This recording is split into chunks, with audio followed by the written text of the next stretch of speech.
నమస్కారం. ఘంటారావానికి స్వాగతం. ముందుగా ప్రధాన అంశాలు. దేశవ్యాప్తంగా చురుగ్గా సాగుతున్న ఓట్ల లెక్కింపు, ఫలితాలపై సర్వత్రా ఉత్కంఠ.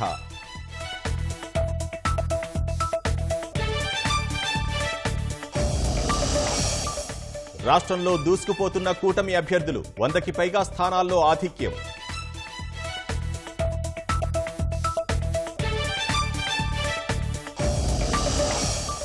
కుప్పంలో చంద్రబాబు, పిఠాపురంలో పవన్ కళ్యాణ్ ఆధిక్యం. మంగళగిరిలో లోకేష్, తెనాలిలో మనోహర్ ముందంజ.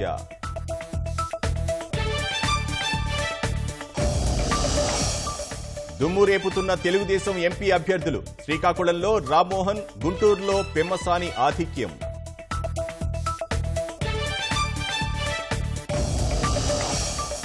పులివెందులలో సీఎం జగన్ కు ఆధిక్యం, అనేక చోట్ల మంత్రుల వెనుకంజ.